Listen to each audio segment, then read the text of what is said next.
Oh, we're live. Yeah, Paul? Yes, All right. indeed. Hey, everybody. Welcome to Your Creative Journey Live, our weekly recording of our audio podcast. I am Kevin, and this is... I am Paul Carganilla. Did you start the recording? Yeah, man. I've already started it. Every week we do this. I thought you were going to tell me when we're going. Well, no, we just do it. This is how people get to see how things Come on, happen you guys. backstage. Get your act together, honestly. We've got David Burke joining us. David, say hi to the good people. Hello, good people. How is everyone? Very good. Guys, we got so much stuff that's going on. David, thank you for being on the show. For you guys that are watching this, we started doing this live stream. We started last week because we do the audio podcast that comes out every Monday. But we wanted to give you a little behind the scenes stuff with what's going on. And actually, honestly, this stuff is just like last minute live television as we do everything. Literally, Paul and David just met each other like 45 seconds just before we went. We go way back, at least a minute. A minute or two. It's like the doing the anniversary dance at the wedding when the DJ says, all right, stay on the dance floor if you've been married longer than a day. Well, we also, listen, we're going to talk about this on David and his wife, Jeannie, have an amazing thing that they do. And I realize as I'm talking to you right now, is something on in the background? What is going on in the background? Is this me? I don't even know. If you have another tab open that's streaming the video, you're gonna hear okay. That. I think I'm good. All right. Actually, David and Jeannie for years used to do an annual Christmas party. And one of the great ways that they did stuff for everybody to introduce each other, they would do the 12 days of Christmas. So you get to meet strangers every year, and you just get handed these, pieces of paper. You'd be randomly given one of the 12 days, and then that would be your particular pod that you had to sing the song with. So it's a great way. I mean, I met a lot of people. A few drinks, 12 days of Christmas, everyone's feeling good. It's a pretty party. Hold on one second. So this is the technical stuff that we get to deal with before we do it. Paul, is it on your side? I don't think it's on my side, man, where I'm getting a little bit of the echo. It's not me. David, do you have an open tab there that's showing the YouTube thing at all? How about now? Check, 1, 2, 3. This is me testing. That's weird, man. I'm still getting it from Hold on one second. Okay. I don't think so. All right. Well, this is the challenges that we run into. You know what it is? Hi, phone. Hey, phone. Hey, phone. Hey, phone. How's it going? Look at that. It's literally doing the same thing. I was going, what the heck is going on? Because now they've got these new features on YouTube where it just goes. All right. How was our best technical performance our first week we did this? How is that possible? We did so much better beforehand. So anyway, ladies and gentlemen, as we're watching the show, or as you're watching the show, if you have any comments or stuff or want to say hi, for goodness sake, Paul, do we have anybody saying hello in the comments at all? Yeah, we have people, a lot of regular listeners talking to each other, asking each other how they are, which is great. We have our own community here on the Vodacity Network. We love it. Kelsey out in West Hollywood, the UCLA area. What's that? Westwood. She says, hi, Paul and Kevin and David. Hey, guys. Yeah, we got a lot of friends on here. Hi, Krista. Hi, Melissa. Hey, Hannah. So happy to have you guys here. Listen, as we're doing the show, just keep sending those comments coming. We will read them occasionally. If you have questions that pop up. Hey, by the way, Craig got that. David, last week we had a little bit of a contest. We're not having a contest this week. I was going to say, what are you giving away this week, Kevin? Yeah, come on, man. Well, we gave away, David's going to like this because I'm a big fan of how things get made. Yes. And, actually, I once gave David a Making of Star Wars book, but last week I actually gave away a Making of Blade Runner book, which Craig, the original. Yes, the original, right? Ridley Scott. It was very fascinating. So anyway, who knows what's going to be coming to you guys in the future? I'm going to have future giveaways, but we're just glad to have you guys with us tonight. So here's what's going to happen. We're going to start the audio podcast in just a second. If you have questions that come up as we're doing the regular audio podcast, please put them in the comments. We'll take a look at them. We'll read them, anything that pops up to you. And then after we're done, David, you're more than welcome to hang around. After we finish wrapping up the audio podcast, we stick around and we can have live Q&A with our YouTube peeps as well. Okay? Sounds good. All right. Paul, you're good. You're recording. Am I recording on all sides? That's what I got to double check. Perfecto. You're good over there, right, Paul? I am. I wanted to make sure that I had enough batteries this week. So while I was at Vaughn's, I went ahead and got the Vaughn's 60-pack. Wow. Yeah. And it was it's so interesting when you edit this stuff, right? As you edit this stuff, you start becoming an audio detective. And a couple of weeks ago, I was like, I'm editing the stuff. And it was Jared White. Jared White was on the show and we're talking to him and I'm having like this deep conversation with him. And on Paul's track, I start hearing this, all this stuff like, and I sent him a text and I said, Paul, did you run out of batteries in the middle of the thing? I had to crack open you hear me opening the package of batteries while we're doing the show. It's great. Well, what are you going to do? Occasionally you may hear some stuff here. You may hear my son Duncan running around and I have these little light because I'm in the darkest possible space in my house. So I have these like little lights that charge through a USB. Okay. And there's a good chance they'll go out while we're talking. So just letting you know. Listen, folks, if you think that you can see David, okay, please let us know on the comments. Or maybe better. Yeah. Maybe if you like his shirt. David and I were both talking about this before, and I'm incredibly envious of your hair. Your hair looks fantastic. Yes, your hair looks fantastic. Mine, I just wish, like you said, not washing it. I wish I could, like you said, I wish I could put some like hot glue in there to just kind of keep it there. All right. You got people saying you look great. And how do you say, Paul, how do you say her name? Dariana? Is that correct? Dariana Mills? Dariana Mills says we can see him now. Yeah. We call her, it's Dari for sure. Dari. Yeah. Thank you, Dari. Take a screenshot because this may not be here in half an hour. So. All right, guys. All right. Paul, I guess I'm going to introduce this week. What do you think? Yeah? It's your turn, buddy. Take it. All right, guys, here we go. We'll start up our audio podcast in 5, 4. Hello, everyone, and welcome to Your Creative Journey podcast. My name is Kevin Gregg, and I'm Paul Carganilla. Welcome to the show that is designed to inspire and encourage artists to get your work done, no matter what it is, whether you're an actor, writer, director, producer, singer, dancer, artist, I don't care what it is. That's what we do on this show every week. And of course, as we start out every show, we always like to start it with a little bit of an upbeat stuff. So Paul, as always, hey man, what is the best thing that happened to you this week, brother? I had the best experience. I got to take off work on Thursday and take my daughter to set. She booked a short film. It's her first project back from COVID, and we can't talk about it yet, though, can we?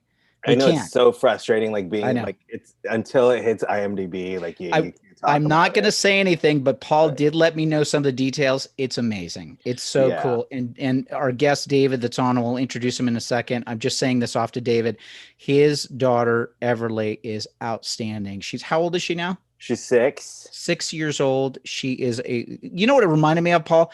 I was watching Once Upon a Time in Hollywood with the Quentin Tarantino movie, and that with the little girl that is reading the book and is with. I immediately thought, this is Everly. This is Everly. Wow. And we showed her that scene too, because that actress is brilliant, and she's she's one of the up and comers, and we thought maybe they'd work together pretty soon. But yeah, for anybody at home that like doesn't know, Everly, she decided like a year and a half ago she wanted to be an actress, and she's already had a better film career than I have. Yeah. And so no, she booked this short film that was written and directed by a pretty big Hollywood name. Her dad, the film is about a dad and the daughter out to dinner together. So the whole movie is about these two characters, and her dad is being played by one of my favorite actors like in the world. Yeah. Oh my gosh. Which was so cool to go on set and to see that chemistry happen between the two of them. So it was just a thrill. It was really weird, Kevin, with all the new COVID stuff. They were really strict about everything COVID related. And so you know how it is, like it's already an independent short film set, and then add into that COVID, and it was a lot of being behind schedule and a lot of too many people in the room, and but it was fun. It was a blast, and just seeing her light up, just like it is her joy, and like just watching her in her element was just so cool. How about you, Kevin? What was the coolest thing happened to you this week? Well, I'm going to tell you what, two things, which we'll also talk about with our guests. Again, I've been talking about it here on the podcast. I'm really grateful for the community at St. Charles Borromeo in North Hollywood. They are rock stars. I was able to go to drive-in mass again, which was great. We'll talk about it with our guest in a second, because he and I were parishioners there. I will tell you this other thing. Talk about secrets or whatever. I just started something that I cannot speak about specifically with our listeners today, but I have just started a 100-day experiment, and I am so excited to tell you what that 100-day experiment is. It's probably going to be finished around December 20th. And the things that I'm doing right now are going to be stuff that relates specifically to people that are working artists. And the experiment that I'm in, I just sort of had like this revelation that came to me to say, let me see what I can do here over the next 100 days. And so I started that process. So I can't let the cat out of the bag just yet. I got it. Intermittent fasting. You're starving yourself. You're starving yourself for 100 days, just like a working artist. Yeah, listen. That's not too intermittent. It's true. Actually, right? Slightly permanent. Very true. You got me. No, it's definitely something else. And I really can't wait to share it, because I think that's also part of what this show is. And part of the reason why you and I started this, Paul, was about just making stuff relatable to people. There's nothing that drives me more crazy than just feeling like it is this unattainable thing or something that people can't do, and just breaking it down in actionable moments. So my hope is that at the end of this 100-day experiment, I have something for you, or maybe not. I don't know what's going to happen. Hey, I'll tell you what I'm excited about right now. I'm actually going to introduce our guest who's on the show. Very excited to have him here. I'm going to read his bio because I can. That's what I'm going to do. Well, you could. You don't have to. I would like to. Okay. Our guest tonight is David Burke. David has appeared in over 50 different film and television productions over the years. Mostly he plays good guys turned bad. You usually see that in a lot of CSIs. You'll see it by the end of this podcast. Right.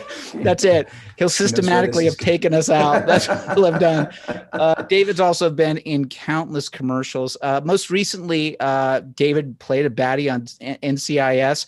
He's also been on shows such as How to Get Away with Murder, Nashville, Notorious, Castle, Grey's Anatomy. And most people will see this and go, oh my gosh, that's who he is. David originally, he first originated the role of Arthur in the TV first iteration of the cult sitcom The Tick. He was the Tick sidekick. Oh my gosh, that's who he is. That's who he is. That's that guy. Yeah. David is also the founder and co-executive producer at 1028 Avenue P Productions, which is a film production company dedicated to telling stories for their clients with clarity, creativity, emphasizing optimism and a positive message. And I couldn't be happier to have you on the show. David Burke, welcome to your creative journey.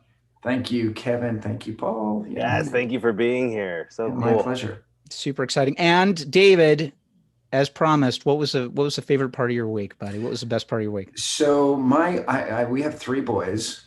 My oldest, a little bit older than Paul's. He's 27, and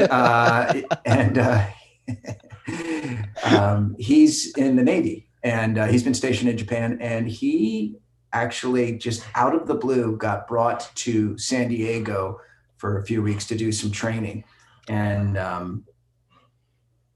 so he did 2 weeks of quarantine down there, and then we got to go down to San Diego over the weekend and see him. So that was awesome. So yeah, cool. Huge, man. That was definitely the best part of my week. Because how long has it been since you've seen Griff? Well, we saw him for a little bit at Christmas, and so it's usually like once or twice a year that we get to see him. But we didn't think we would see him at all this year.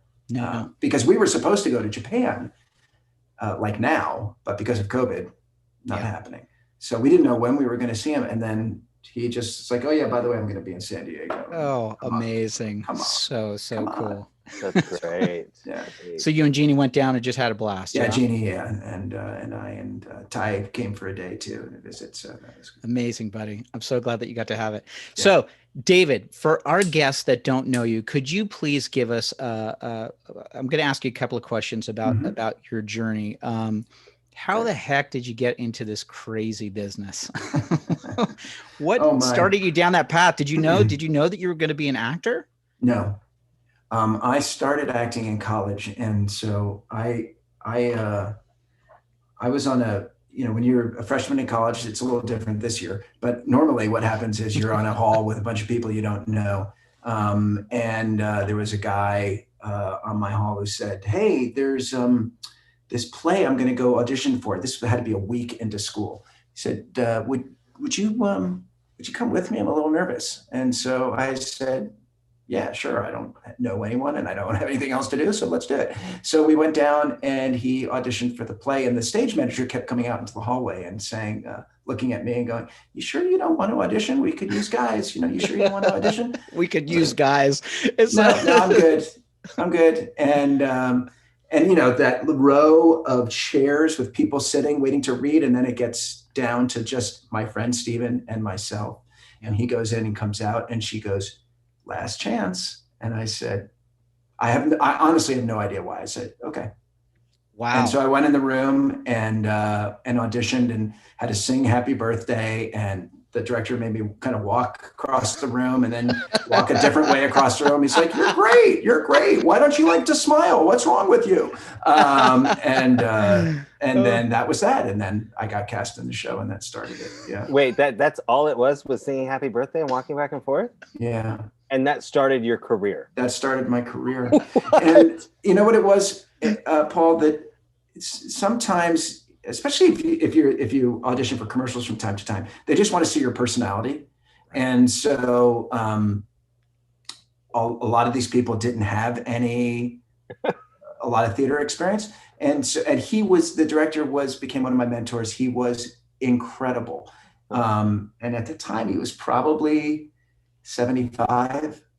And he had run the Virginia Shakespeare Festival. He had run the theater department at the college where I was going for decades. And he had retired and was kind of professor emeritus at the school where I was. And now he was just directing shows for the local church.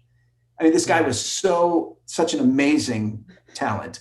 And I didn't know him from Adam, and he seemed really strange and odd and funny. And we hit it off, and yeah, he became my mentor in college. It's so funny. I'm looking at our comments on YouTube right now. I've got Krista King saying, "Heck, I could do that. I've got a chance."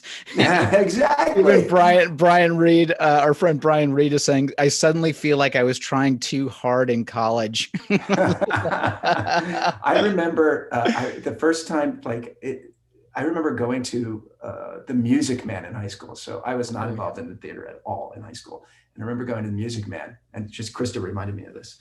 And I'm sitting in the audience, arms folded, and watching the show of, the guy playing, Henry Hill, was that the lead? Yes, that's right. And I'm going, I could do that. No experience, never done anything in my life. I could do that. So anyway, there's something to that, right? I mean, I always had that feeling whenever I would go to see shows.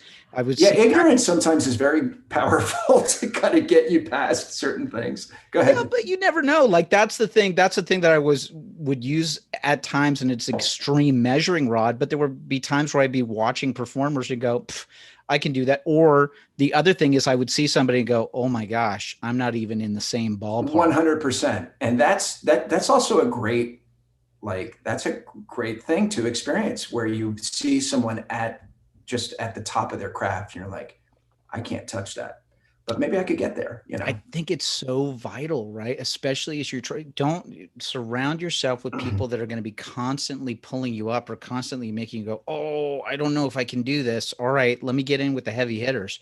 Yeah. I think it's a good way to learn and grow. So from that experience, what was your major back in college, by the way, David? I majored in economics and English. So again, but I did a ton of shows at the school.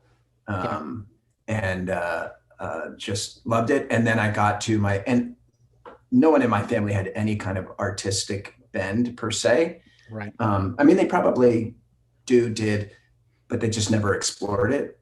And by the time I got to my senior year of college, I was like, I don't think I want to pursue economics. Wow. Or English. I think I want to pursue acting. And that's that started the next chapter. Did you get any pushback from your parents, from your family at the time? My parents came down to see me in Brighton Beach Memoirs in my sophomore year of college. Mm-hmm. And after they saw me in it, they were like, "You could do this. You could do this." Wow. So they were never like, "That's stupid," or "What's your backup plan?" Or they all, they were just like, "Yeah, you could do this." That's amazing. I got to read one more thing here from Dari. Dari said the thing about like looking at somebody and saying, I could do better than that. She said, I thought the same thing too. I could do that. And now I'm a Zumba instructor. There you go. Right. Yeah. See, what were you going to say, Paul? I think I missed it. Where did you go to school? I went to William and Mary in Virginia.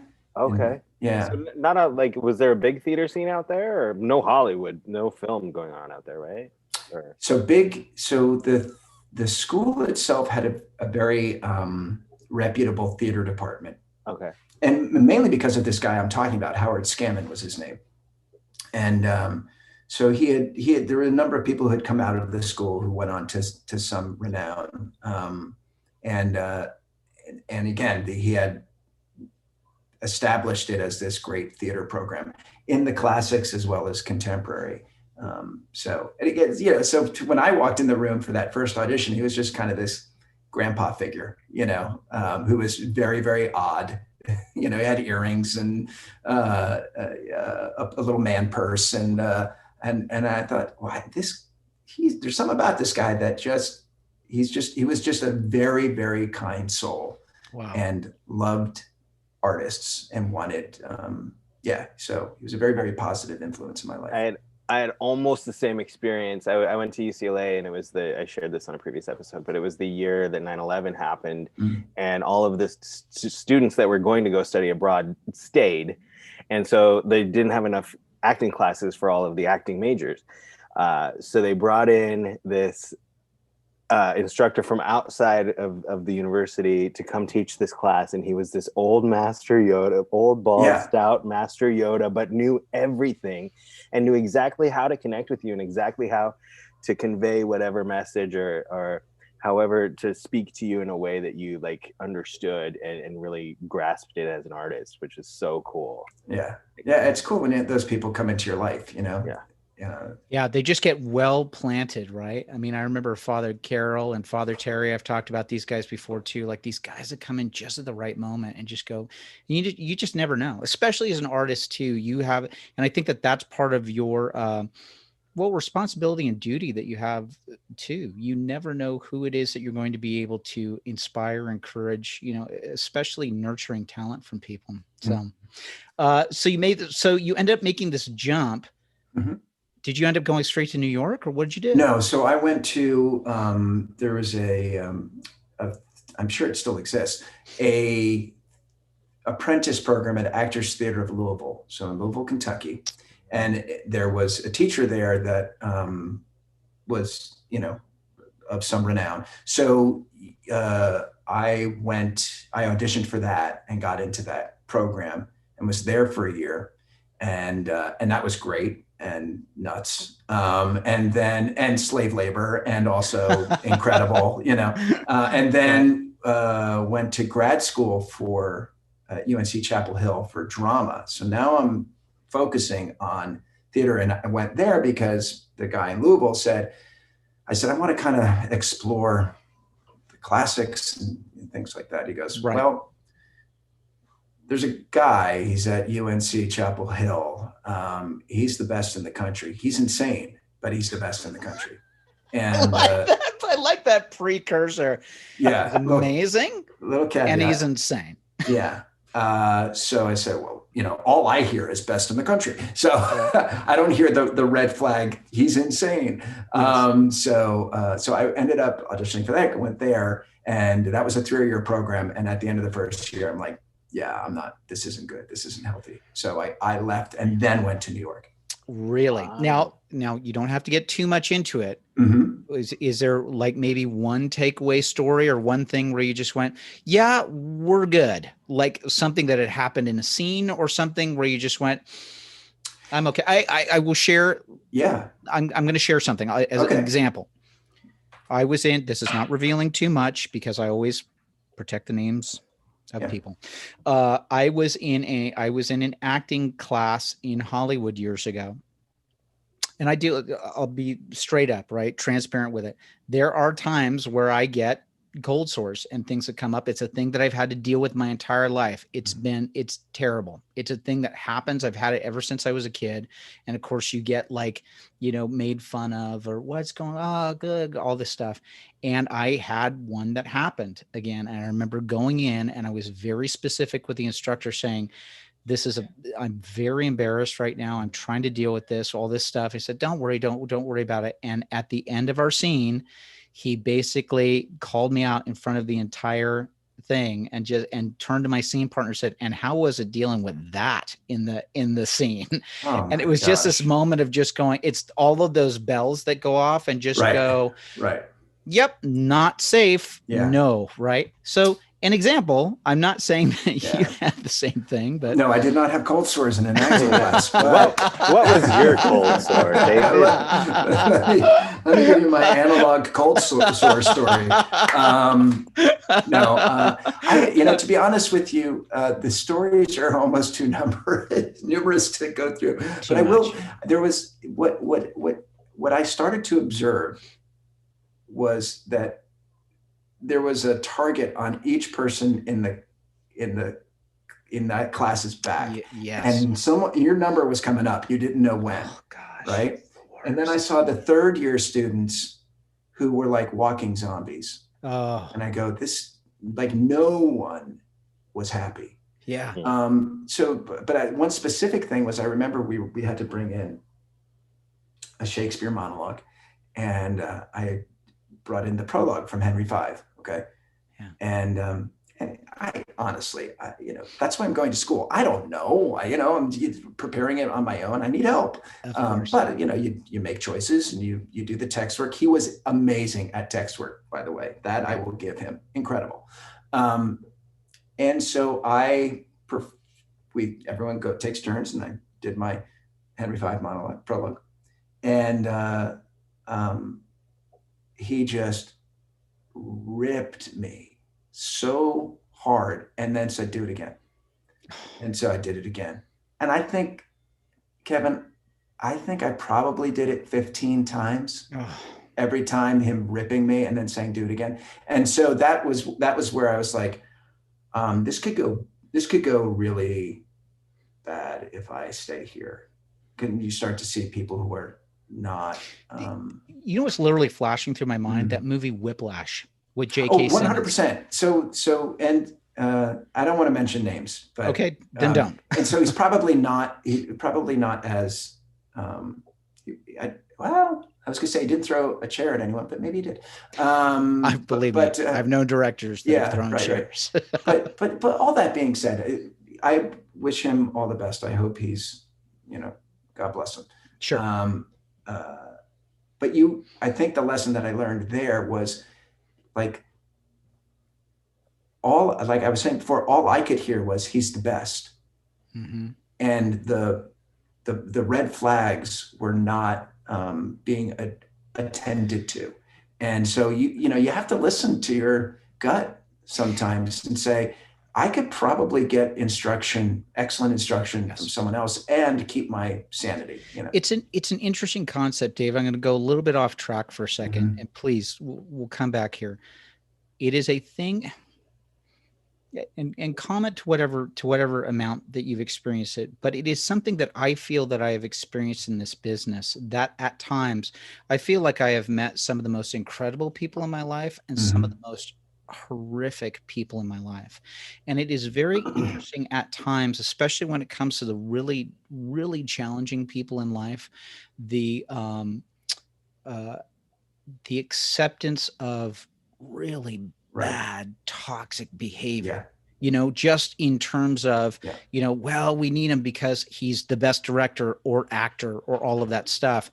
And, I've experienced it. I'm sure that you've experienced it. What are your thoughts on that, man? I haven't really thought about it as this is coming into my head right now. Some of this may come out of the method school, where people which had many breakthrough kind of contributions to the world of acting, but also I think screwed a lot of people up, because essentially it was like, if you are not experiencing all of these things at some kind of primal level, you're not acting.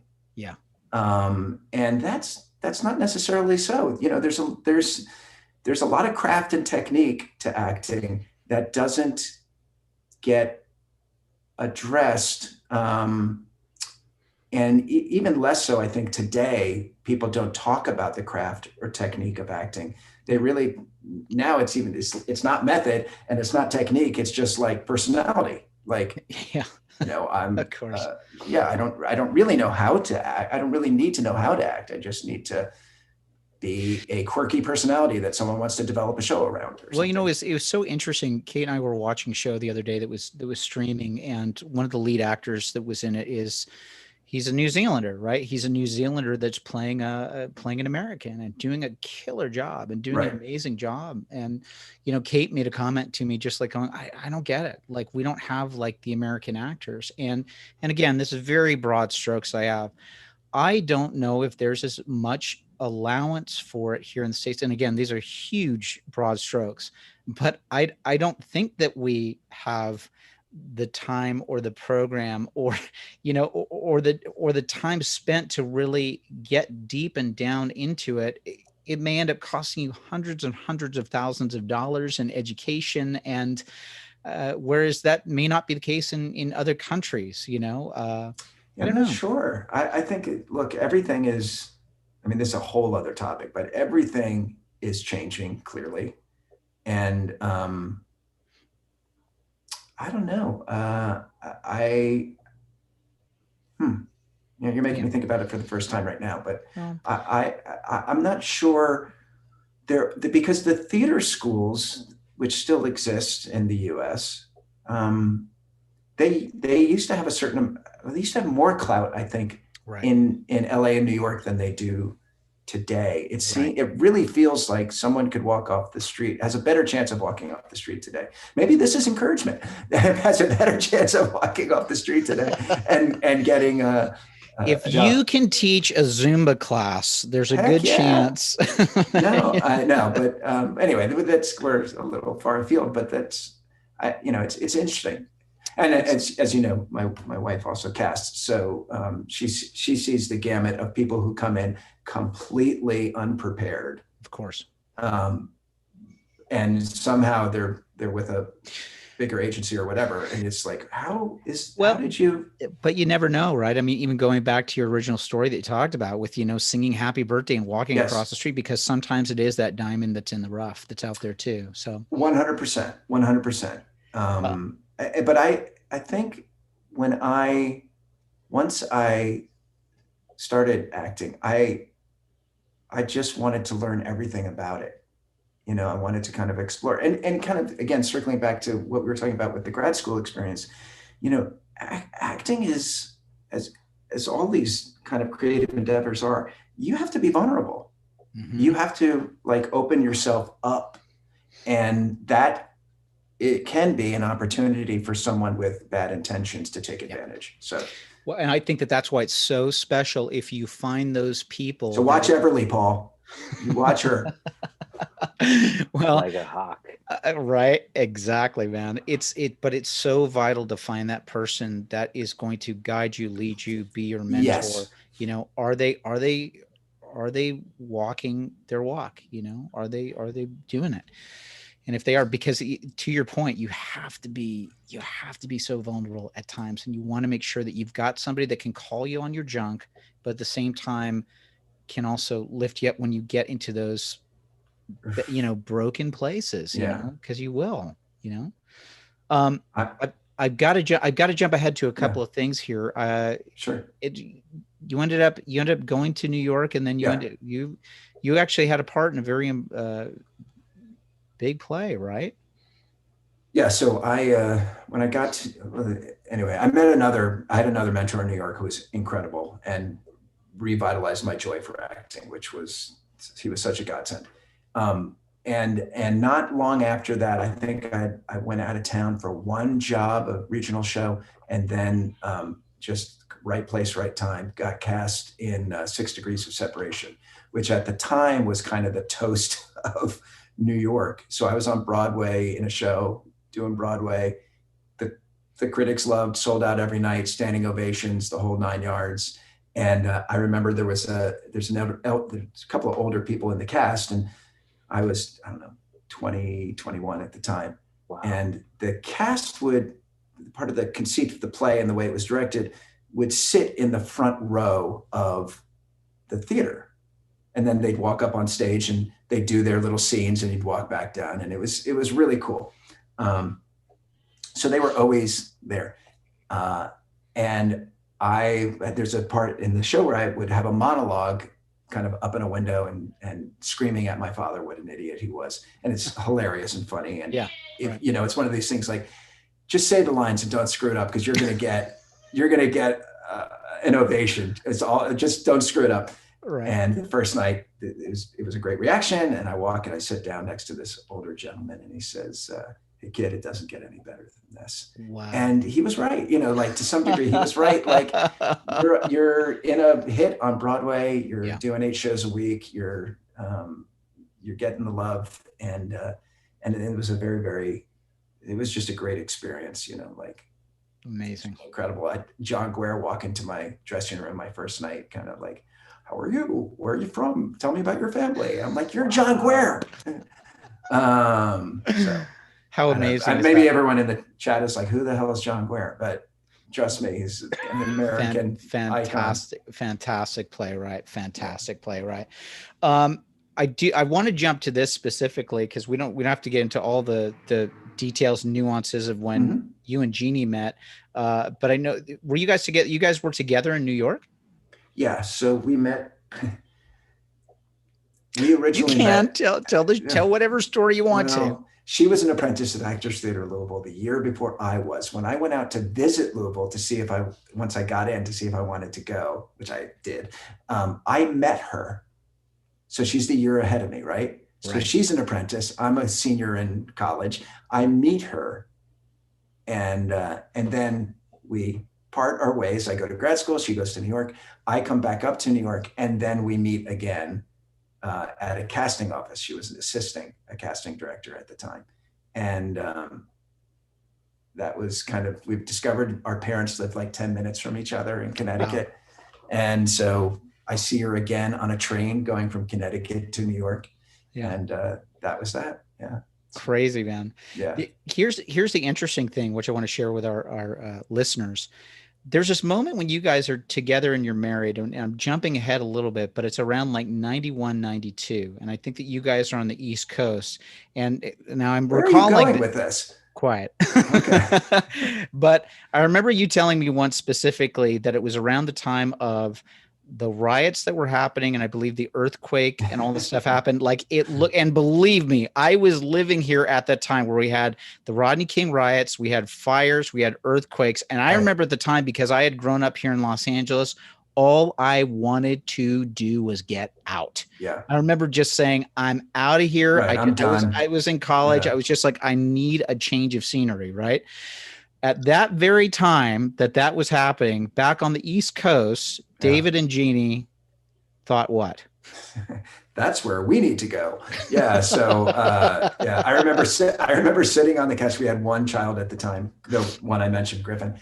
He was a baby, and sitting on the couch watching Sesame Street, and then the news breaking in, because it's really early in the morning, about the earthquake that happened, the Northridge earthquake that happened. And we were still like, yeah, let's do it, because we figured everyone's going to get out of there. Like all the cabins, they're all going to leave because they're done with earthquakes. But what's the chance that another big earthquake can happen anytime soon? Let's go. So yeah, young and dumb. That's the spirit, right? You never know. I mean, maybe it's an indication of what's going on right now, right? Yeah. A whole bunch of us like thinking we got to get out of here, and somebody somewhere is looking and saying, it's now time to get over there. Right. Yeah.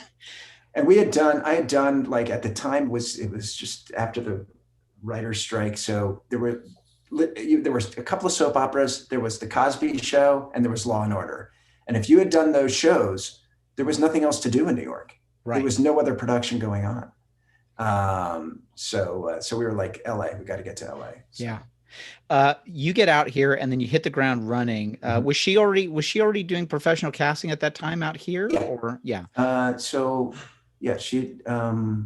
got a job fairly quickly with a casting director out here. It was wild because we had a baby and one on the way. She was trying to work. I'm trying to work. Yeah. What was the things that you were doing in the meantime? Like, were you also doing like waiting jobs and stuff, or what were you doing? Or were you just hoofing it as an actor? So, I keep going back to Young and Dumb. I, for whatever reason, I had toured with 6 Degrees to the national tour. And I mean, a little bit of savings, but not much. Right. Within a month I had landed on a show. So crazy. I know. And again, this is also a, careful what you wish for kind of thing. You have to, sometimes the success comes too quick and you don't know how to navigate it. And what was the show? Yeah. And what do you mean by that? Well, go ahead. Answer Paul's question first. Paul's question first. Okay, what do I mean by that? So I remember auditioning for this show, auditioning for the assistant, then auditioning, then reading for the associate, and then coming in for the casting director, and like all within, I think, an afternoon. Because they were doing like pre-reads, and then you would go to the next, and then the casting director and producers. Can you be here at 3:30 p.m. for a producer session? I have no idea what a producer session is. Sure. Just tell me where to be. I'll read it as many times as you want. I like this. This is fun. Yeah. And so I got cast at a recurring role on Party of Five. I was the nanny on Party of Five. Oh, nice. And then within a couple of months after that, I'd gotten a series regular on a TV show called The Crew. So, which was when you went in for, the funny thing about that with The Crew, you walk in for the table read, and who do you happen to run into? Yeah. Again, so just stupid and dumb and naive, but get cast in The Crew. And they say things. Do you want to go to network? I don't know. Do I? So the producer calls. Sure. The producer calls and says, "Hey, we're going to have a table read at my apartment, and one of the EPs, and the entire cast is going to be there." I said, "Great."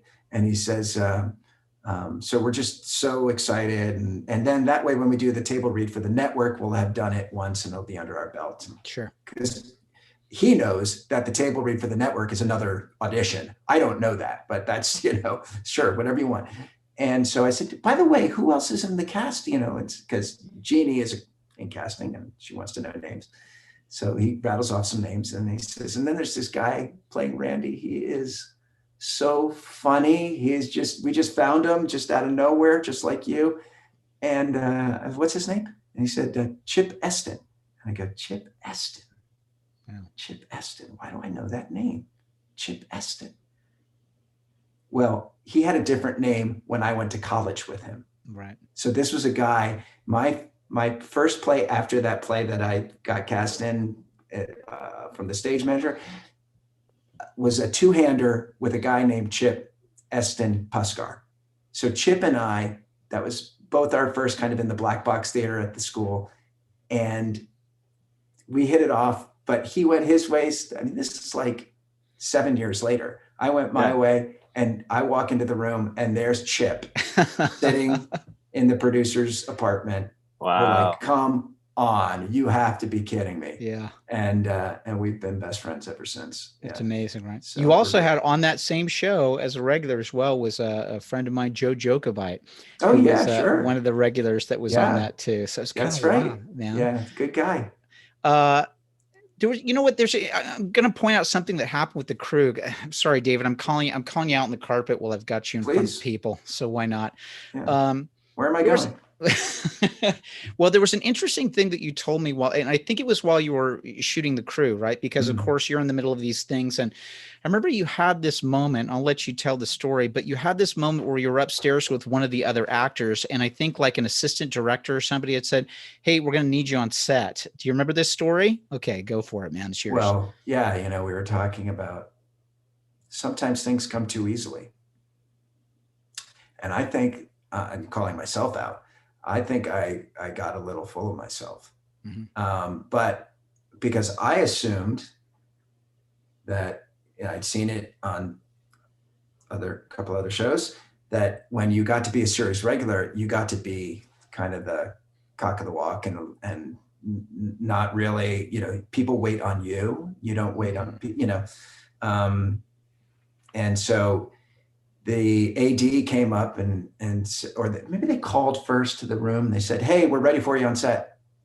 And it was Chip and I were hanging out in the room playing guitar. And we're like, yeah, okay, well, we're coming right down. And we just like chilled out for another 5-10 minutes and knock on the door. I opened the door and it was the AD. He said, hey, we're ready for you on set. And we're like, okay, we're coming.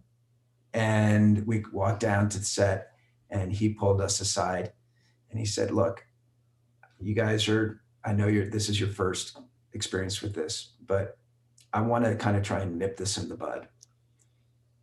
You're a professional actor. And see all these people, they're all waiting on you. So I'm trying to be gentle. Don't be that guy who makes people wait.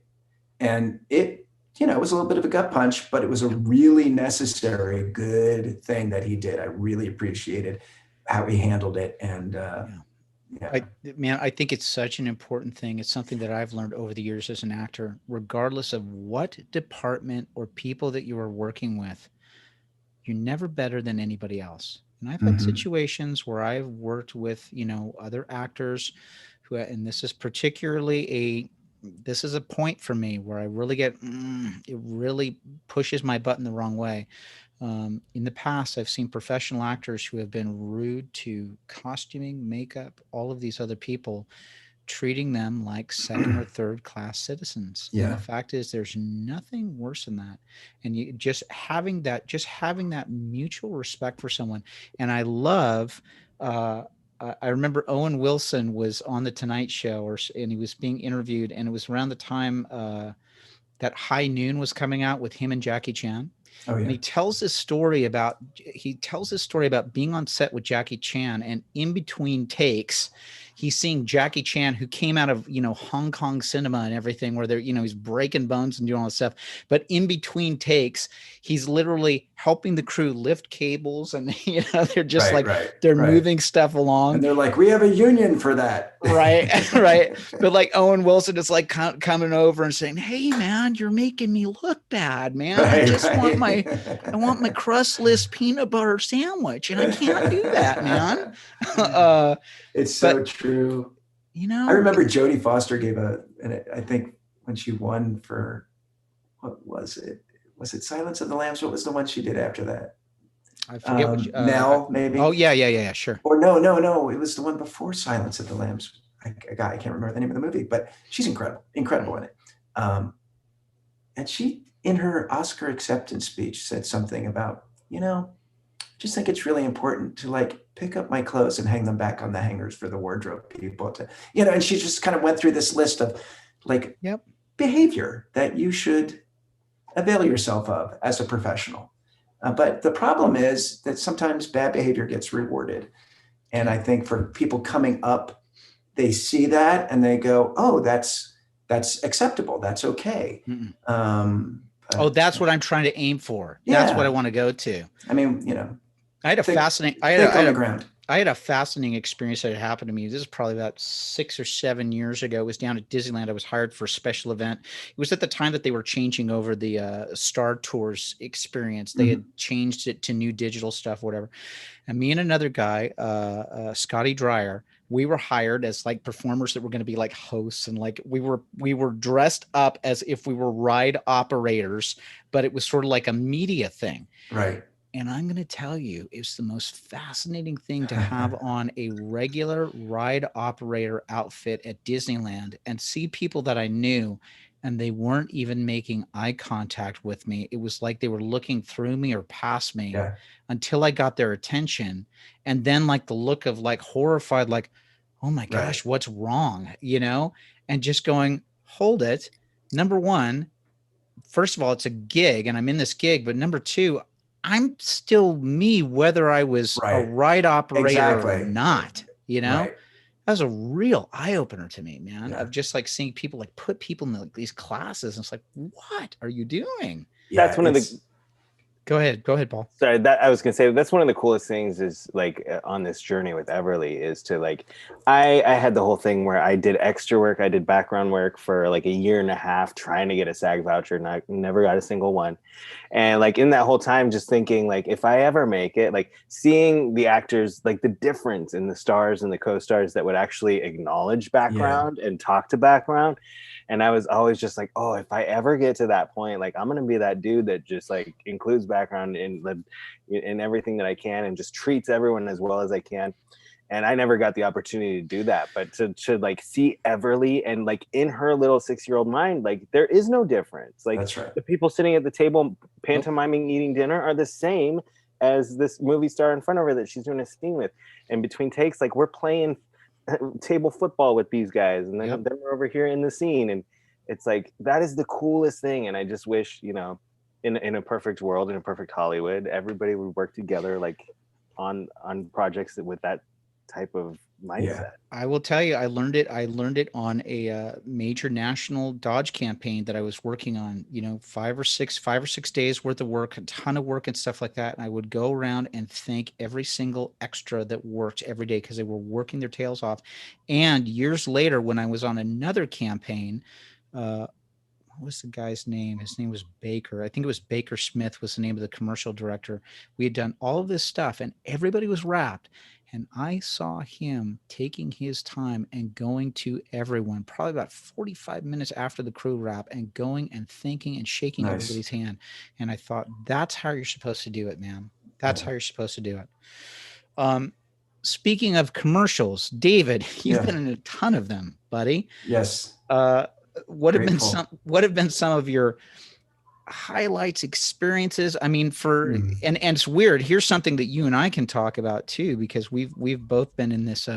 By the way, my friend Dana Middleton, who's going to be on the show in a couple of weeks, she did a play also with Joe Jacobite. Oh, there you go. Yeah, so Joe and I and 6 Degrees of Joe Jacobite. That's it, Joe Jacobite. Where are you? So we've had plenty of experience in the commercial world, and I'll get to something I want to talk about in a second. What have been your experiences over the years with commercials? And at the end of it, we have to let some of the people that are listening know some of the changing things that have been happening with commercials, especially in the last couple of years.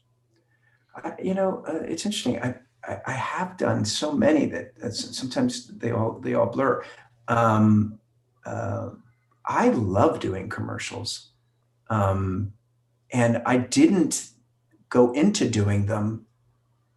I went into them begrudgingly. Again, I'm calling myself out because I had done a number of series and shows and things got tight. You've got 3 kids. It's like, and at the time, now this is kind of in the late 90s, let's say, the two worlds, film, television, commercials, they didn't commingle. Everyone was in a silo. There were television actors, there were commercial actors, and there were film actors. And now it's like, if you're not doing a TV show and a movie and a commercial, you're stupid. It's like, right. Why are you not taking advantage of every opportunity? So the great thing for me about doing commercials is, I think, is being completely present in the moment and having to be able to take direction very quickly, which I think is a skill set that all actors need to develop. Yeah. But it's a fascinating audition process too, because I mean, for people that are in it, like, it's been a little while for me, but you are literally showing up on the spot and saying, here's your commercial, here's your sides, go, and as you're doing the auditions and just going, all right, let's see what happens. So there's all these skill sets that Kevin, you make a great point. I think what I'm trying to get at is there's something to learn from every process. And because if you're auditioning, let's say for a film, you might have a couple of weeks to prepare for the role. If you're auditioning for, let's say, a guest spot on a TV show, you might have a day, maybe two. If you're auditioning for a commercial, you got to read it cold. Practically, you might be able to peruse it once or twice before you walk in the room.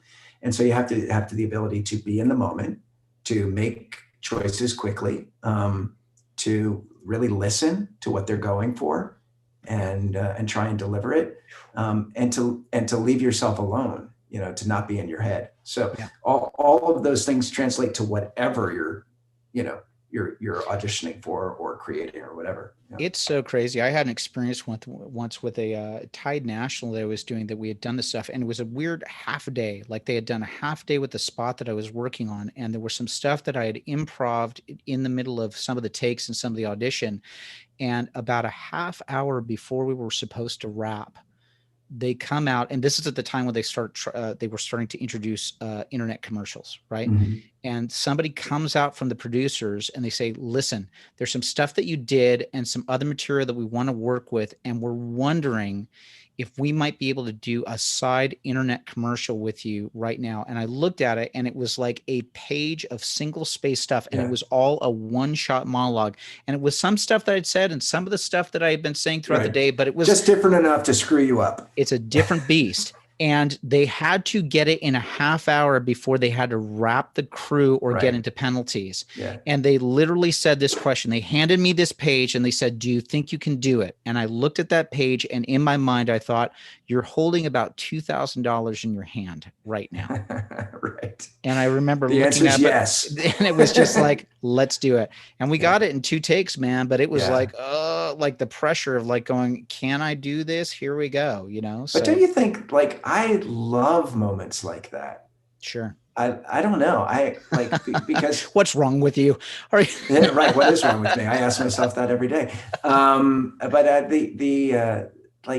the challenge of it all, because when sometimes your mind is the thing that gets in the way. Mm-hmm. So if you don't have time to think and prepare, you can be like, again, maybe this is the theme of the episode. Ignorance is bliss. Like, it's just like, can you do it? Sure. Let's try. You don't have time to talk yourself out of it. Well, let's do this. Let's do this jump. For goodness sake, talk about ignorance is bliss, right?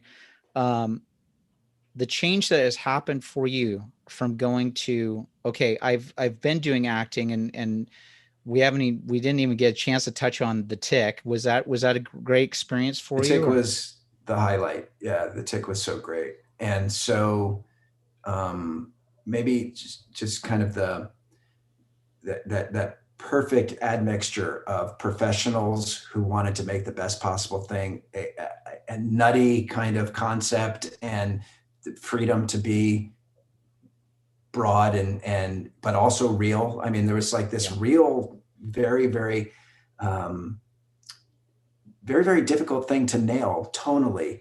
But anyway, it was great, and thoroughly enjoyed it. I do want to point this out too. I can't let this go by. For those of you that are Malcolm in the Middle fans, you will recognize that David is the man who is the incredible fast walker with the helmet, and he was in the blue leotard when Hal was learning how to do like fast walking. Bryan Cranston was learning how to do fast walking. David was he was the king of the fast walkers. And I always, whenever that episode pops up, we get into a real battle royale.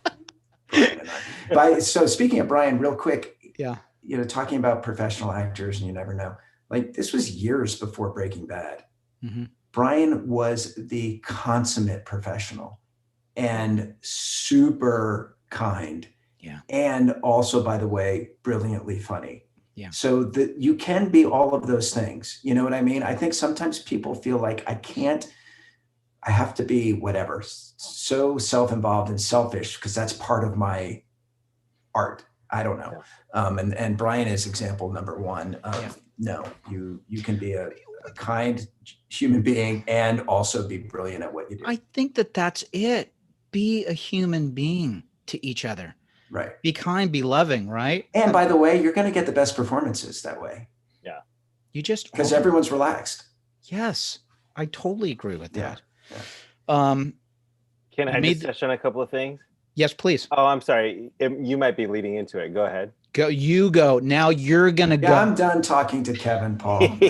Please. Okay. First of all, how's Patrick Warburton to work with? Okay, so not a good person. No. Patrick is. He's a monster. He's a monster. Patrick, I told you I was talking about professionals. Okay, so here's like when you realize that guy's got the goods. Again, brilliantly funny. He's in a suit, which again, by the way, this is 20 years ago now, which blows my mind. It has like one way to get in, and when you're in it, there's no seams. The producer was adamant that he didn't want to see any seams in the suit. And look, they have much better technology now, but right. So at the time, once he's in it, and his makeup is like airbrushed on, his body starts to overheat. Oh. So he could only act for a certain amount of time before it's like dangerous. He never, not once complained, And so they finish a take, and there'd be the wardrobe person or an AD or someone that's like, you got to get out of the suit, or they actually, where it closed in the back, they would stick a air conditioning tube to kind of try and get some air in there. Yeah. And he'd be like, no, we need to get one more take. I'm good. And you could see he's like starting to lose it a little bit. Yeah. Again, I just the kindest, hardest working, funniest guy. Good dude. Yep. Oh, that's I awesome. love that story. Yeah. Now you, and this might be what Kevin was leading to, like, if you look at your IMDb, like, you were in everything. And this reminds me of, like, I was telling Kevin, one of our old friends, it was kind of like your Chip story. I ran into on set of Everly's movie last week, a woman that we used to take commercial intensives from like 12 years ago that still remembers Kevin and I. But her IMDb looks a lot like yours. And I'm just like, every show on here is one that I know and I love. And two of my favorite shows in the world you were on, Ghost Whisperer and Eli Stone. Oh my gosh. Wow. But having been on like in just like this vast array of shows, what have you like, did you find a pattern in like your favorite ones to be on? Like, were there certain sets that you were like, yes, like they're doing it right? And totally. What was that? So every set has a personality. Yeah. And it's not necessarily connected to success. Sometimes it is, sometimes it is. Let me rephrase that. The well-run set isn't necessarily connected to a successful show. Mm-hmm. Often it is, because it's easier to be successful if the show is well-run. But sometimes it's not. So you have to, this is the challenge as a guest actor. And I would say, to anyone who's a guest actor or a co-star doing something like that, you have to kind of walk on the set and not match the tone of it, but you have to be the person that they're not going to wait on. You have to be the person that's you're prepared, you're ready to go, you know your stuff, because you'll see behavior with some of the series regulars, and I literally won't name names, but where you're like, I can't believe you're allowed to have this job. You're not that's just if I tried to do what you're doing, I would have been fired 10 ways to Friday. So I've seen it. You've seen it. Yeah. I've seen it. So that's part of it. But definitely there's sets that I've been on where it's like, I could be with you guys forever. And, one of them, you just reminded me, just popped into my head, was a show called Joan of Arcadia. And it was Joe Mantegna and, oh my gosh. Yeah. I can't think of her name. That's terrible. Anyway. Somebody on the comments, if you know this, please remind us who the lead was on Joan of Arcadia. Well, I'm thinking of the mom. Amber Tamblyn was Joan. Anyway. We'll get it in a second. YouTube comments will get us in a second. Hold on. Anyway, it's terrible. I hope she never sees this. I have it too, man. Hold on. Mary Steenburgen. Mary Steenburgen. Yeah. Thank you. Thank you, Hannah. That just had a vibe. And that came down from the showrunner. So the showrunner was very, very relaxed, but knew what he wanted. He was able to get the best out of everyone. And then the two leads, because I had a younger central character, but the two older leads, Joe Mantegna and Mary Steenburgen, were just, like I said, just very, very, there it goes, consummate professionals and very, very kind. And you just wanted to act with them all day long. Yeah. So. You're good. Don't worry about your light, because we can still see you. All right. And the other one's going to go out though. Well, so what do you do with it? Do you like USB? Do you USB? Yeah, I gotta. And then it resets, or what do you do? It's probably not going to reset. We gotta wrap this thing up. No, I'm kidding. It's all good. So listen, fantastic question, Paul. Thank you for asking that. This transition that happens for you from going into acting to directing and producing. Mm-hmm. How's that been for you? What was that? What was the driving force? Sure. How are you right now in this part of your journey? Good. So the driving force was the acting work was starting to dry up. And I had many years to go before I was going to sleep. So, well, you'd already been in every show, so it's right. There's nothing left to do now. Right. This is just strange. Hold on a second. This is such a strange phrase, right? So it's so many years before I was going to go sleep, like the Rip Van Winkle or something like that. I don't. It's kind of like that Robert Frost thing. Many miles to go before I sleep. I take the backless. Very, very poetic. I'm sorry. I'm the rube in the conversation. No. But and to your point, I wanted to say this too, because I experienced this as well, at least on the commercial side. Commercials changed for me over the last several years, where it was just like, oh my gosh, now my lights are going out. It's catching. It's catching. It's like COVID. Oh, now Paul. Paul, come on, man. But I like for commercial stuff really changed over the last several years, where the union work was kind of going away. Oh yeah. A big transition, Yep.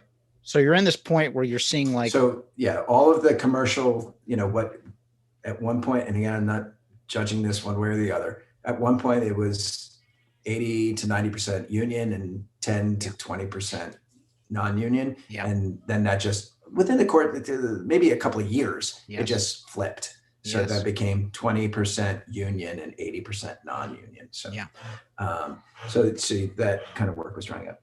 I had always wanted, what I really wanted to do was direct. So, but I had always wanted to direct. I wanted to direct. So I started to shadow some TV directors that I admired, and on different shows, and really, really learned a ton. So it's a good thing to remember, like shadow people that. Now you weren't shadowing people that you went, oh, I could do this. No, I never went. The only place where I would say I could do this was when I felt I had a strong suit was talking to people, talking to actors, because I was an actor. So I felt like I could articulate direction and notes and things like that, and give them maybe some things to help them get to where we need them to get to. So that was maybe the only thing. Yeah, I think that's a very incredible, such a valuable commodity to have when you're trying. Because there are directors who don't know how to talk to actors. They don't. Who are technically brilliant, but they don't know how to talk to actors. Though I have had a couple of commercial directors that I have been on set, and I've easily said, oh, I could do this. Well, again, it depends. It's like, if you had the DP who's essentially shooting the thing, right, and you're just sitting in a director's chair going, what take are we on? Okay, yeah, let's do it again. Clients, are they happy? They are? Okay, we're good. So that's okay. That's okay. What have been some of the biggest lessons that you've learned right now transitioning into directing? Yeah, so now I have this production company with my buddy John, who was on the show. John Crane was on the show. Brilliant. And I would say the biggest lessons I've learned is get help when you need help. And so that what I mean by that is, like, you can't learn everything on the fly. So bring in people who are good at what they do and can do it better than you can. But I have a incredible curiosity to learn how everything works, of course, which I think is cool. That's all good. But there's times I think it's a good sign of leadership, though, because that's what happens in the director position, or when you're an executive producer. You're basically a captain of a ship, but it doesn't mean to your point, you're bringing in the other people that are the experts in it, but you're having a general knowledge of how everything goes so that you're able to sort of guide everybody. Yeah. So I feel like I know what I'm going for. I know, like, and again, whatever you're doing, and some of the, you can say, well, that sounds silly, but it's not. Like, what's beautiful? What's beautiful in this? Like, and it could be a moment. It could be the way something's lit. It could be the composition of a frame. Like, what's beautiful? What's the story you're trying to tell? All of that. How do I know it when I see it? How do I get there? Yeah. And a lot of times I need someone who can understand sound better than I can, or lighting better than I can, or screenwriting better than I can. And that doesn't mean I'm abdicating my responsibilities, because I'm still, like you said, Kevin, you're still the captain of the ship. You've got to get it from point A to point B. And if you try and do it all by yourself, again, this is in the world of directing and producing. If you try and do it all by yourself, you're probably not going to hit the mark. Yeah. So knowing when you need help is a good thing. And again, I say that like I've got this. Like, oh, I'm so good at this. No, I still, like, I sit in my chair today going, what am I doing? I need to bring a graphic editor in. Then why am I trying to do this? So.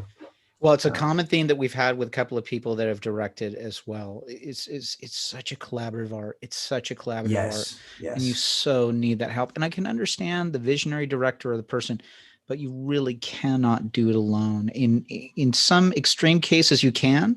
I have had conversations with students before in the past who've been filmmakers who I see how they are with their actors and their crew, and have had to pull them to the side and go, hey, we kind of need to check this, right? Because if you don't course correct this, there aren't going to be many people working with you in the future. Yeah. So it's quite a balance. Here we go.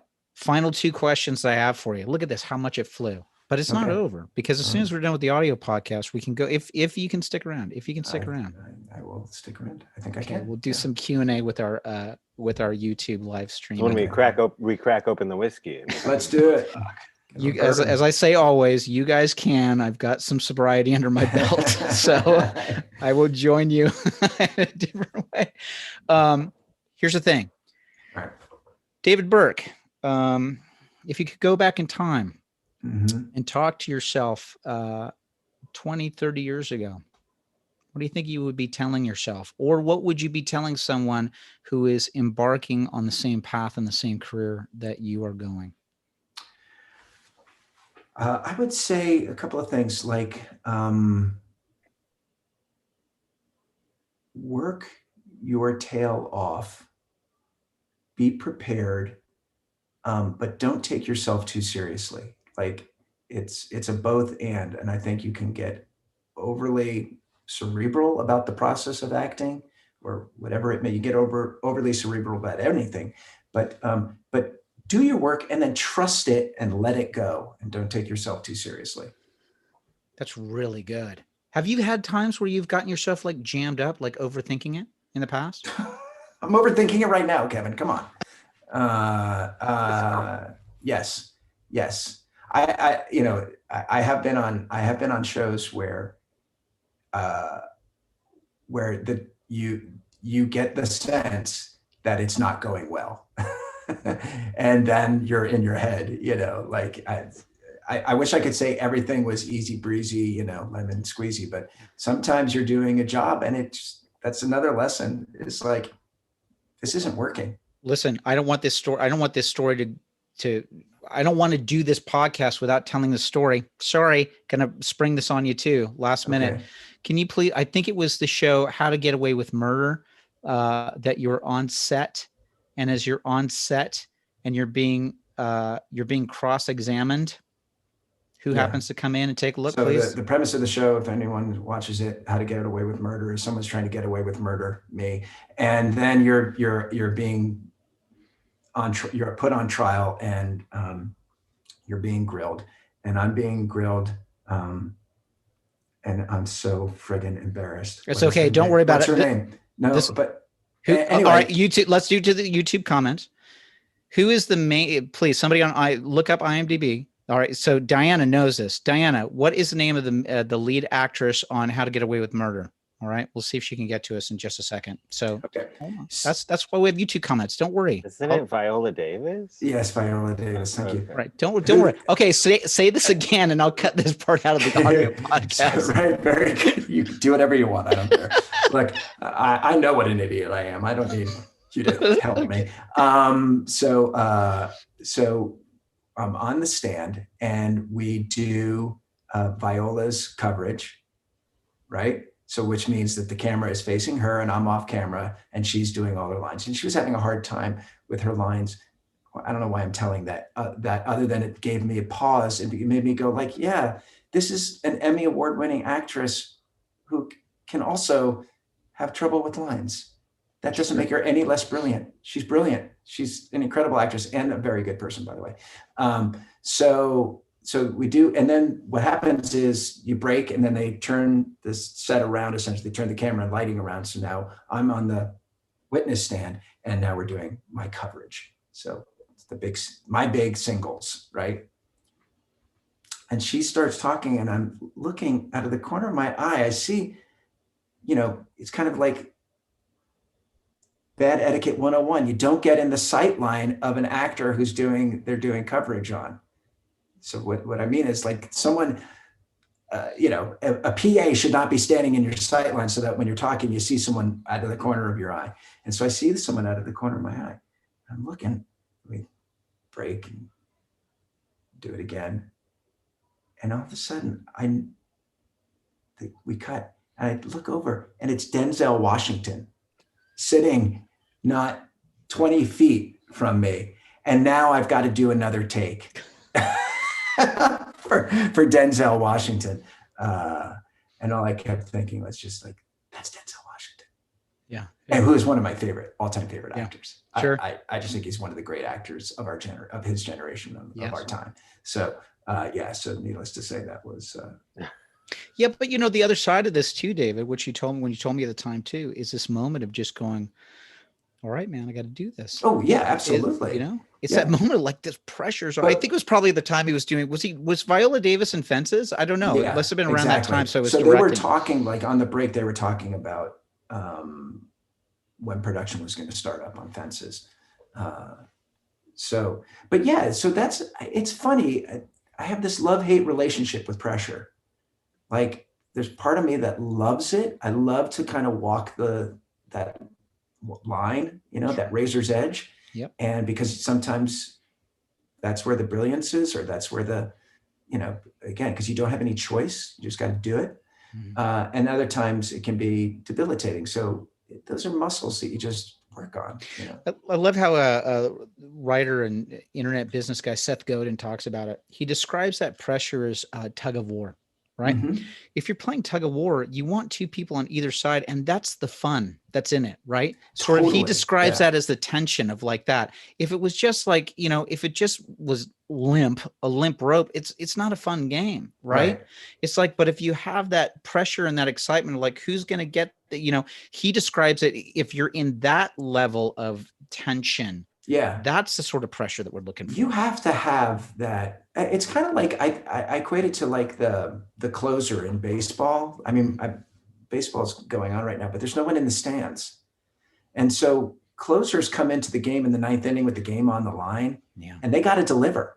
Yeah, and it's very difficult for them right now because there's that adrenaline isn't there, that rush, that the excitement, because there's no fans in the stadium. But it is a similar thing. It's like in that situation, in particular, on How to Get Away with Murder, it's like, hey, Burke, you got to deliver. Mm-hmm. Yeah, that's Denzel Washington. Now what? Go do your work. Here's my final question for you. Mm-hmm. Future David Burke, many, many, many, many decades from now, mm-hmm. has a message for you. What do you think that is? Don't forget to play. Don't forget to play. Don't forget to fill up with some joyful activity, because, like having I'm so grateful for our company and we're super busy right now, and that's all great. But life's too short. So don't forget to play. And that's also going to feed kind of your artistic spirit as well. Yeah. Awesome. I'm going to give you a shout out on this podcast because I can. David and I go to St. Charles, and David, I just want to say thank you for all the work that you do in our parish community over there. So it's kind of how David and I met. David and I met because we go to the same church. Actually, our boys were both in religious education classes at the same time. Right. And oddly enough, David and I both taught religious education classes for years, right? Together. Yeah. I had to back off to help off with some Duncan stuff, but I love you dearly, brother. Love you too. Good man. Yeah. So what do you think of that? So what do you think of that, Paul? It doesn't mean that I don't love you any less. Okay. Yeah. He's like the sun. He can love multiple people at once. I love that last thing that you said about playing, because that's such a huge part of my life and a huge reminder that I keep banging myself over the head with a 6-year-old and a 2-year-old right now, and still trying to going to work and supporting the family, but also like taking a moment to say hi. And when my 2-year-old says, "Come play with me," say yes. I saw a really interesting meme on Facebook. I think it was like yesterday. It said like, your job doesn't, your career doesn't need you. Like if you stopped working, someone else would step in and do it. Your family needs. So that's a great balancing act. And it is. And it's really interesting. What I was going to say is for creators with people who are blessed enough to where their work is coming from their heart. It is something they're creating, they're producing, they're directing, they're acting, they're painting, they're dancing because they love it, because it's their passion. Like it's not just a 9-to-5. Like finding that balance of doing that professionally, being able to provide for your family and still being part of your family. It's such a huge thing. And the biggest part is just to remind yourself to play and to be in the moment and to find the joy that brought you here in the first place. So I love that. Thank you so much for that. Paul, you're just, it's literally like you're speaking to me. I mean, honestly, this is a thing that I've really had to unpack over the last several years, because it's been a thing for me of really getting so hyper focused on the work, the things I wanted to do. And I just really had a big revelation that happened for me over the last several years. And I hope that other people can hear this too, is taking that big step back and relaxing and realizing what I have already, what I have in the relationship that I have with Kate, with my sons, you know, and even with my friends that I have, of just taking a big step back and just go, recognize this. This is part of it too. This is part of it. And this is the stuff that makes it better, you know, instead of getting so hyper focused on, I gotta do the thing, the art, you know? It's always a both and, right? Mm-hmm. It's like, it's the discipline and the fun. It's the, you know, working hard and also like pointing your gaze outward. Yes. Had to one more quick little. Yes, of course you may. Of course you may. And then I have one more question for him. So okay, good. No. Good. So good. Right in this transition period, when I was transitioning from acting into starting this production company, it was just going through a really hard time. And I was talking to a guy that I really respect and just a solid dude and a very wise guy. And I was saying, yeah, I think I just gotta go teach, or maybe there's this people who want me to join them in this kind of financial venture, and I'm not really into it. And he's just listening and nodding. He's like, uh-huh. And I said, what do you think? And he goes, David, you're an artist. You're an artist. And I never thought of myself that way. I didn't think of myself that way. But he said it, and he's like, I think that's a bad idea. And he said, you'll figure it out. You'll figure it out. But I know your heart. You're an artist. And that was enough for me to kind of, it provided enough confidence for me to kind of go pursue the production company, you know, wow, knowing it was going to be a big change. David, I talked about this a couple of weeks ago on the podcast. I had a very similar conversation with Ari Gross. Ari Gross did that. I've worked with him. He's a great guy. Unbelievable. Ari Gross had a very similar conversation with me when I was going through a similar thing. Interesting. Like, you know? Well, you know the guy I'm talking about, Kevin. I won't say his name, but you know, we'll talk afterwards. Okay. Yeah, we will. Listen, Paul, what's your question, buddy? All right. So when I was like in high school, I had 4 girls on my wall. It was Britney Spears, Natalie Portman, Jennifer Garner, and Jennifer Love Hewitt. Where is this going? I'm going to tell you. Going. So you had love on your wall. So I did, and like, so one of those 4, my daughter just worked with on a film, and she's a wonderful, wonderful human being, and I love her so much in real life now, in a different way, obviously. Yeah, of course. But I haven't met Jennifer Love Hewitt. How is she in real life? Jennifer Love Hewitt was great. She was great, but when you said that, you know, she was called Love on the set. Right. Yeah. So I said you had love on your wall. But yeah, she was great. Yeah. Okay, good. That was my last question. Yeah. Amazing. I got to point this out. I was looking at this in the comments. Thank you, everybody, for your comments on this stuff. Look at this. We get to answer this, David. Matthew King writes this: religious educator, as in Catholic CCD. Ever go to the Religious Education Congress in Anaheim? I have. Well, oddly enough, the funny thing is both David and I are practicing Catholics, but the interesting thing is I grew up, my father was at St. Ambrose in West Hollywood. He was the head of Catholic Education, CCD, there. And so we would go all the time as kids. Oddly enough, as we transitioned into an adult, I didn't have the best experiences when I was a kid going down to the Congress, because I always wanted to go to Disneyland because it was right across the street. But yeah, you've been many times, right? I have. Yeah. There you go. That's all. I just wanted to point that out. We could go off on an entirely different tangent with this thing if we wanted to. Thanks, Kenny. Good to see you here. Great to have people like that around you. That's for sure. Awesome stuff. David, this has been an absolute pleasure. Pleasure's been mine. I'm so glad that we got to have you on the show, man. It was amazing. It's like, thank you so much for being here. I feel like we didn't even crack the surface. So who knows? He's probably going to be one of these recurring guests. That's all I'm going to say.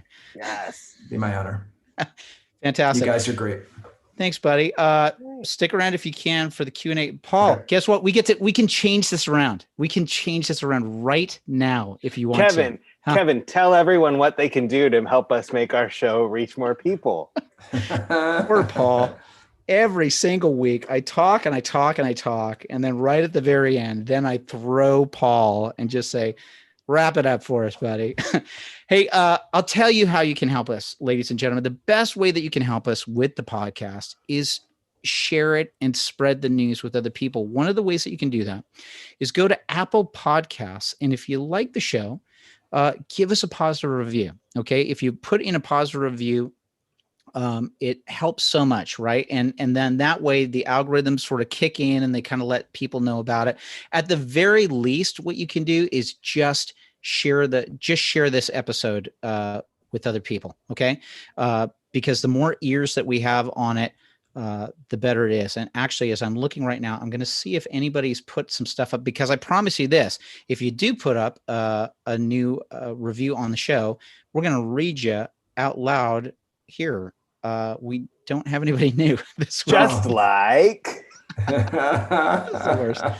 Anyway, No, we it's don't all listen. good. We don't do it first. Honestly, it's fine if you're digging the show and all that stuff. The only reason that we ask you to rate it and to share it and to do it is the more people do that online, it starts kicking in, because this is sort of the way talk about behind the scenes stuff of how podcasts work, right? There's millions of podcasts that are out there, tons of people that start stuff, right? And just as many podcasts that start, there's just that many that go away, right? It's like people getting into the acting business. I want to be an actor. Forget it, right? It's too hard. But usually what happens on a lot of these streaming services is when they see that you've stuck around for a while and they see the ratings or they see the stuff, that causes them to kind of go up through the ranks, and that just gets on more eyeballs. I know that over time that people, when they discover the show, they go, oh my gosh, we can't believe that you have so many more back. And we all do it with with podcasts that we love, right? So there you go. That's a way that you can help us out. So, and thank you to everybody who's been watching the live broadcast. We entered 76 different internet routers this evening throughout the country at one point or the other. And we just appreciate you guys being here. And it's a lot to what, like Kevin said, like when I agreed to do this 5-episode podcast. I know it was 5. That's what I said. Let's do it as an experiment. I was so adamant with him. Paul, I can only do like 5 or 6. That's all I'm going to commit to. Right. Maybe the 100-day thing is this podcast. Maybe. Yeah. When we started this, I just said, if we can inspire one person to just like knock the dust off something and let their heart speak through their art, I'm happy doing this. So thank you guys for watching, and thank you for coming back week after week and subscribing and being here, joining us live on the YouTubes. Super grateful. Hey, before we leave, David, what's social media or websites that people can get a hold of you or find you? 1028 Avenue P. 1028 Avenue P. TEN28 Avenue P.com. #1028 Avenue P. Very good. Thanks, man. Hey, Paul, play that happy music. Do we still have it? We still have it for a while. My son, David, Maddie is making up a new theme song for the show. We don't have it yet. As we speak? He's been working on it. He's been working on it for a while. He would be, but Kevin's in his room. So until he can finish his song, ladies and gentlemen, please enjoy this happy music. We'll see you guys next week. Bye-bye. And that's the end of our audio podcast. David, you're a rock star. Hey, thanks to everybody that's there on the YouTube live stream. Hey, do you have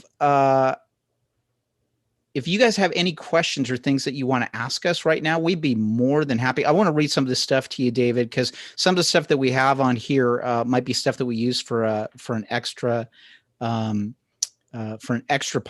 as well. Let your heart speak through your art. Love that, Paul. That's from Craig. Hey, what about Craig asked this, David. How is your tick costume, buddy? It was the moth, right? See, this is the thing. It was uncomfortable, but what could I say? I couldn't complain. There was a guy, whose skin was being suffocated 14 hours a day. No, it was great. It was cool. Oh man. How long did you have to be in that on a given day? 10, 12 hours. Yeah. Wow. Yeah. Wow. So, but the other cool thing about that show, and I'm sure they do it on the other one, the new one as well. We had a puppeteer who would be just off camera working Patrick's antennae. And also when I had a little pretend button on my chest. I would push and my wings would pop out. So he was in charge. He was such a cool dude. He was the nerdiest nerd you've ever met, but just like so into it, just so into it. Anything puppet related. Yeah. It's so funny, man. Brilliant. And he worked on Men in Black because Barry Sonnenfeld directed the pilot. Right. What was that? Because we didn't get a chance to talk about that. I mean, was there a lot of pressure on making that show? What was that audition process? I mean, had you gone from, you had done The Crew, and then I'd done a few series, and but again, this is the thing. Like you'll discover. I know you guys know this to some degree. Paul, you're younger than me, and Kevin, but like life has undulations. Like there's just like up periods and down periods in your career and family, whatever. And so this was kind of a lower point at that time for me. I was still working and stuff, but wasn't getting those kind of A-list jobs. And I got this call just out of the blue about this show, The Tick. Now they had cast someone as Arthur, and they did the table read, and the network was like, no, to this actor. And so I went in. I think it might have been a same day audition, and I probably got it the night before, but read the material, and I just was like, I love this. Anyway, went into the audition, and the audition was it wasn't even in like an audition room. It was just, I can't even remember. It was like almost like a break room somewhere. And Barry Sonnenfeld is sitting there, and Ben Edlund, the creator, who is another brilliant human being, brilliant. Because they'd already done the animated version of this, so Ben had done the animated version for years, which I don't know if you've ever seen it. Is so brilliant. Did it start out as a comic book? A comic book. It started out as a comic book, and then it went to an animated series, and then they did the live action version. And anyway, so Sonnenfeld and Ben Edlund are sitting there, and I read the material, and Barry's kind of leaning on his hand, looking at me, and he goes, "Where are you from?" And I said, "Originally?" He goes, "Yeah." I said, "I'm from Berkeley Heights, New Jersey." He goes, "Huh, what's your dad do?" I was like, "Leverage leasing." And they just broke out laughing. I don't know why. And so they looked at each other, leverage leasing. He goes, how'd you like to test for this? And I said, "I'd love that." And so the next day I tested, and Sonnenfeld fought for me, really? Which was, what can you say? You're like, wow. So yeah, that's how I got that role. Wow. And I remember going to the upfronts they have in New York. Yeah. And we went to the upfronts, and we had this, we had a dinner in New York. It was like this super fanciest restaurant I've ever been in my life. And for those people that don't know for a second, upfronts are, bring them up to speed. So upfronts are when the network introduces the show to the world, to the ad execs and to the press. So they say, "This is our lineup." In other words, this show and this show and The Tick. These are the shows we picked up for next year. And Sandy Grusha, who was the head of Fox at the time, was said to Sonnenfeld, like, "I don't get this show. I don't get it, but everyone tells me it's funny, so we're going with it." So there are some other funny stories inside of that, but I won't go into them. Yeah. Oh my! If you want to see, have you ever seen? There's an independent film that was out. I think Judd Apatow did it. It was called The TV Set. And the TV set is about it's about a pilot getting filmed and eventually going to the upfronts and all that stuff. I'm pretty sure David Duchovny's in it, so is Justine Bateman. But if you find that film, that's oh my gosh, it's probably painful. It is very painful, and it's very true. Hey, we got a couple of questions from our YouTube listeners right now. David, have you ever done any voiceover acting, or has that interest you? 100% interests me. I've done a little bit. It's a very, and if this person is a voiceover actor, they know, or if Kevin and Paul, you both have great voices, but you think the acting circle is a close, close-knit, close circle. Trying to break into voiceovers is very, very difficult. Yeah. But that being said, yeah, I'd love to do it. I'd love to do it. Especially now, and like they just want A-list names to put on a poster. Yeah. They're like, oh, yeah. Well, I wish I could look up the documentary. I'm not going to. Gene Hackman. Okay. Yeah, go ahead. I'm not going to announce it yet, but Paul, I got to tell you about this afterwards. We've got a special guest that's coming up that's going to talk to us about voiceover stuff, which is going to be amazing. But we'll talk offline afterwards. Tell me, Kevin, you're my only hope. Paul, knock it off. Okay. Here's the deal. There's a documentary, and I think it's online. I feel like it's on Netflix. It's a great documentary about being a working actor too. There's a documentary that's called That Guy That Was in That Thing. A documentary about, and it's so good. Actually, one of your friends is in it, David. Anyway, there's another. I know it. Yeah. There's another documentary that's out there that's in the same style, and I can't think of what the title of it is. Maybe I'll put it in the show notes. But it's also about the voiceover world, and it's a very fascinating thing. Here we go. Any more details about working with Viola Davis? That's what Diana wants to know. What was it like working with Diana Viola Davis? She is like vulnerable. Like she puts in her everything to that. I would assume everything she does, but my experience is just on that show. So, and you would think, you're cranking out, you're working 5 days a week, 12-hour days, sometimes you need to phone it in, and she never phoned it in. Yeah. I like to call her Voila Davis.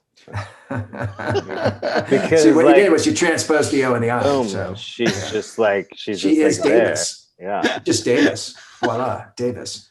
I love it, man. Good stuff. I saw that. Thanks so much. Hey, Paul, who runs the Vaudacity Network comments on this? That's Craig Jackman. He does double duty as himself. Craig, you're a rock star. Yeah. Craig already put a link there to the guy who is in that thing. So if you click on that and find that documentary somewhere, guys, that's an amazing one. Craig, if you can find out what the documentary is about doing voiceover work and put the link in there too, that would be amazing. So, awesome, man. I don't know.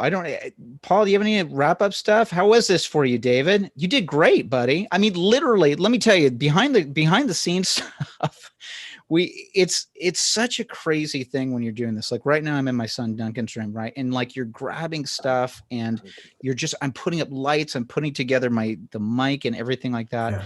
Yeah. And no joke, like, garage. Mm-hmm. There you go. Wait a minute. That's not a soundstage. Paul has to be in his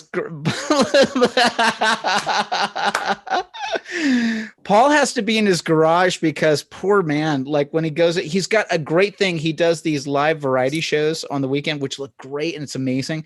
But when we do this podcast, his mic is so wonderful, but I can pick up the air conditioning in his house or his cat. And so I finally had to say, buddy, you're either going to have to turn off the air conditioning, but instead he chose to go into his garage and he unplugs his refrigerator every week. What a mensch. Last week I forgot to plug it back in. I got in a little bit of trouble with the Wi-Fi. It's fine. I'm proud of you. Yeah, that would not be good. Craig put it out there. I Know That Voice. That's the documentary. Mm-hmm. If you can look that up, I Know That Voice. It's a fantastic documentary. So if you really want, and I really, really want to encourage you, if you're interested in being a working actor or doing that stuff, look at those two documentaries because they really give you a great insight about what happens in the thing. Are you losing more light? Is that it? No. Listen, I think it's very dramatic. Listen, Paul, we need to make sure that your refrigerator gets plugged back in. So I think we're going to have to call it a night, everybody. David, thanks for being on, man. You were awesome. My pleasure. I really appreciate you guys. Such a pleasure to have you on. And I think we should have you and John on, the four of us, whatever. That would be fun. Yeah. I'll tell you what, man. They really ping pong back and forth. I was in one writing session with you guys once a couple of years ago. That was amazing. I wish that was something I could replicate in my life all the time. So, hey, listen, YouTube family, thank you for being on here. We appreciate it. We're going to see you again live next week, Tuesday, 8:00. You can also get the audio version of this, the edited audio version of it that you get to have around. You say to yourself, why? I just watched the live version of it. Well, here's the deal. Maybe you don't have YouTube Red, right? So all of a sudden you're out and you're jogging. You say, what was that thing that they were talking about? What's that story that David talked about Patrick Warburton squeezing into that tick costume? I wish I could listen to that right now while I'm out for a walk, but I don't have Wi-Fi and I don't want to go on overages, right? So now all of a sudden you go, wait a minute. I could get the audio podcast that I could download and listen to. How much does it cost, Kevin? It's absolutely free. Wow. Well, I mean, the YouTube where do I find it? I'd go to Apple Podcasts, or I'd go to Stitcher, or I'd go to Spotify, or I'd go to yourcreativejourneypodcast.com. That's where I would go if I was going to find it. I also get it on I Love Radio. And while we're talking about all these companies, let me tell you what's coming up later this week. Please do. On Thursday night, we have Hunter's Lovecast from 6 to 7 o'clock. That's acoustic guitar covers from Hunter Ackerman in his cabin in Big Bear. And on Friday night, we have the Vaudacity Improv Players doing their hour-long improv show from 8 to 9 p.m. Pacific Daylight Time here on the network. And Saturday night, we have Tiki Night LA, the national fundraiser for the MS Society, right here on the on the Vaudacity Network on Polly's Online Variety Show. We got music, comedy, improv, live music. We've got Sam Harris performing a song. We've got Elvira coming on to talk about MS, and all kinds of fun stuff. So that starts at 6 p.m. Saturday night, and we'll probably go till about 10. It'll be a lot of fun. Join us here on the Vaudacity. You know what you can do? You can like this video and you can subscribe and hit that reminder bell. So when new stuff comes up, you don't want to miss it, right? Then that way you say, what's going on Vaudacity Network this week? Doing it right now. David's going on right now. Subscribed and liked. There's so much good stuff that's on that network, man. You wouldn't believe it. Maddie just jumped on the comments at the very last. We had Maddie trolling us last week, David. This is the worst. Now he's come in and he said, I've locked myself in the pantry again. Can you help me? I was going to ask if you YouTube grounded him because he was so quiet this episode. Yeah, honestly. Last week, go help David, your son. Last week we were doing this stuff. He's saying, I'm cooking. Anyway. All right. Hey, YouTube folks, thanks so much for being with us tonight. We hope you have a great evening. We're going to say bye-bye right now. David, hang on for a second while we wrap up the Zoom meeting on the other side. We'll see you guys next week. Thanks, everybody. Subscribe on Instagram. Bye-bye. All right. Can I go to the bathroom? Okay, bye. Yes, you may, David. David, thank you so much. Thank you. We're going to end it. Oh, he's going to come back. Look at that. It's like running outside. Should I? Hold on. I'm going to end the live stream. Oh, no. Do I end?